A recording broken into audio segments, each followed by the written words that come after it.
Some of the most common medications, as you know, with P.A.D and coronary artery disease is putting people on statin medications.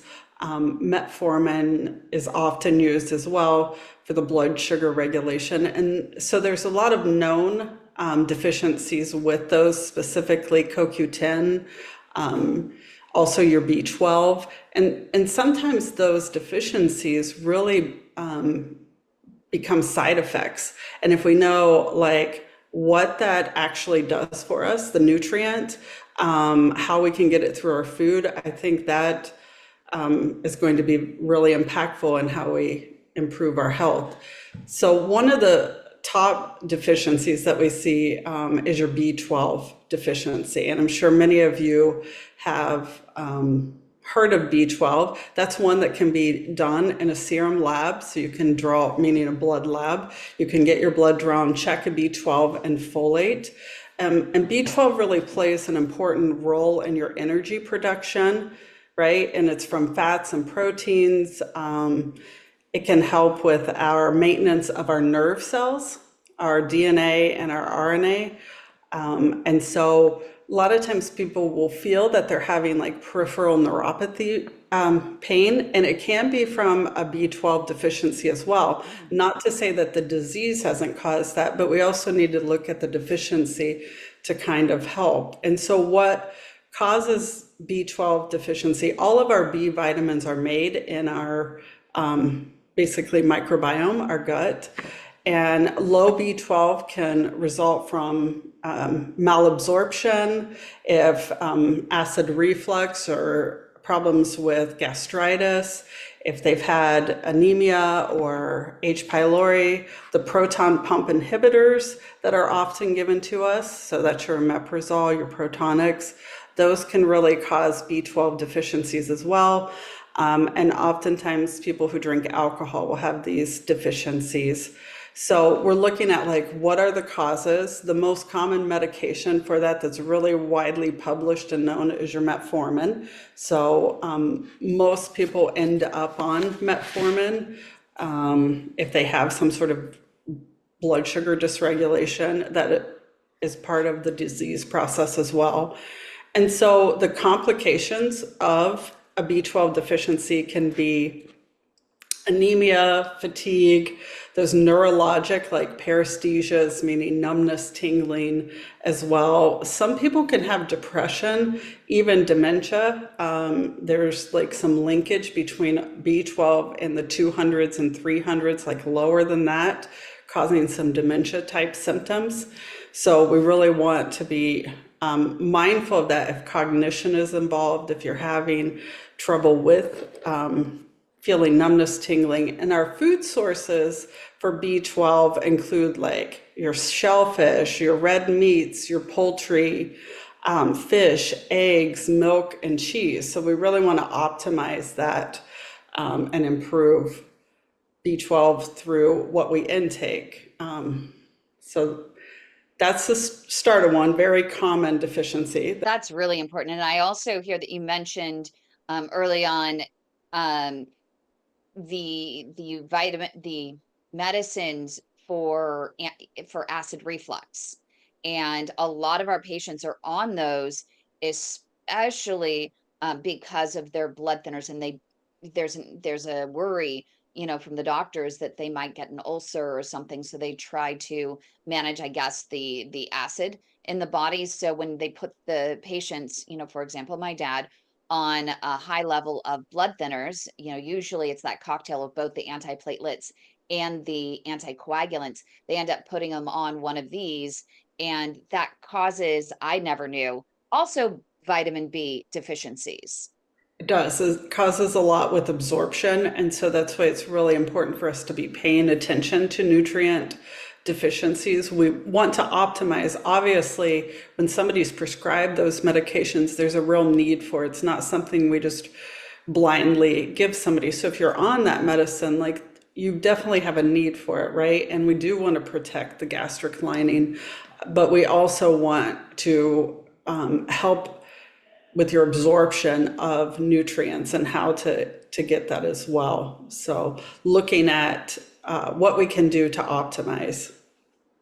So the top foods for those people that have trouble absorbing B, what would those be? Because are those vitamins getting into the body? Are they absorbing into the body without the additional supplement, or is there another supplement that we need to take to help those B vitamins from our foods get absorbed in our bodies while on this medication that makes it tough for our body to absorb these Exactly. vitamins? If you're already eating your red meats, your poultry, your fish, your eggs, cheese, shellfish, if that is part of your diet every day and you do a test for B12 and it's still low, I would definitely talk to your provider about how much supplementation that you know need. The range is pretty high for B, so I want to say that. So it's a water soluble vitamin, meaning like you pee it out. So if you've been taking B vitamins, you might notice that you have bright yellowish orange urine. That's okay. Your body's doing what it's supposed to. The range is about 290 to about 1200, depending on the lab. So that's a huge range of where your B12 can be. But optimally, if we can get from the middle to the high end of that, when you're on these medications, you're going to feel better and get the benefit of increased energy and decreased fatigue. It's going to help with the nerve pain as well that can be associated from the vitamin deficiency. And to talk a little further, your daily recommended for B12 is about 2.4 micrograms. And some people need an excess of 500 or more micrograms of that. So really you want to be looking at, what your numbers are and how to get to the most optimal. Is there any concern for overdoing it with the B vitamins? I would say if somebody has issues with their kidney and they're not like excreting and urinating, they would need a lower dose or a smaller. The liposomal, sometimes liposomal just means it's rapidly absorbed, and that is usually either a spray liquid or it can be a sublingual as well, meaning under the tongue. You could do smaller doses in that. Fantastic. And that's in because one of our studio audience, our live studio audience, Kim was asking the question about, taking too much B12. And so it's good. I mean, you can't overdo. There is, too much Yeah. of a good thing, right? Right, and these vitamins are they're powerful things, so we're using them, but we also need to know, like you wouldn't take excess of a medication, right? You want to monitor these things and make sure that you're in the right range for you. And so test and then retest later, make sure you're doing good. I often tell people, if you have taken a B vitamin or you've gotten a shot, because some people do the methyl B injections as well. Right after you take it, the level will be really high. So you want to take your blood test like at the lowest end, like before you take your next dose, before you do an injection, if you're injecting, things like that, because it's going to show it's high, like right after you've taken it. That's a really good, I want you to reiterate that.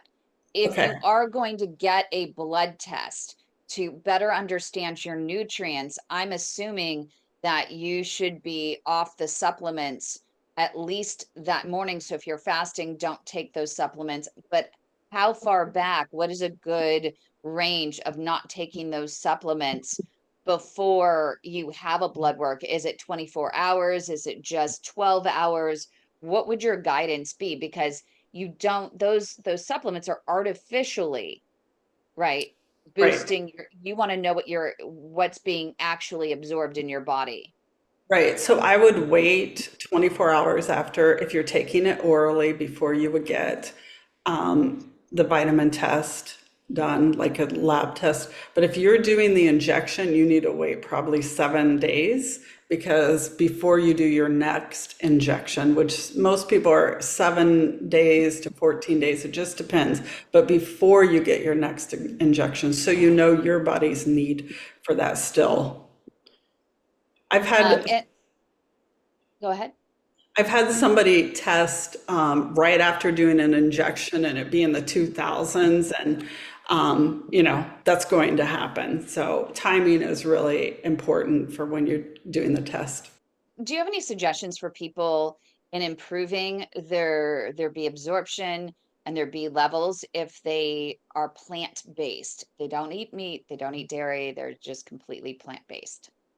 So gets a little harder, right, with the antioxidant needs and knowing what that you need to be doing for plant-based. But with your B vitamins, because they're absorbed in the microbiome, so that means your gut.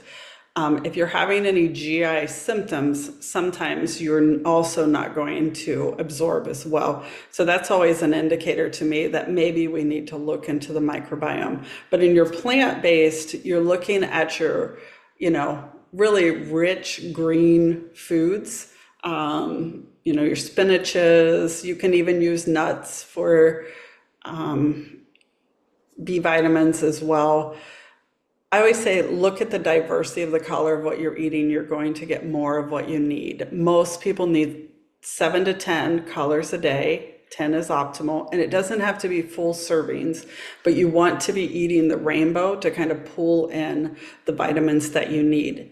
And so sometimes I challenge people. We all eat the same 25 things. If I challenged you to write down what you eat the next week, I guarantee it's over and over the same thing. So the next time you go to the store, pull in a different color that you haven't used of something. And even if you add a little bit of it a day, incorporate it into your food. But diversity is the best to get the B vitamins as well.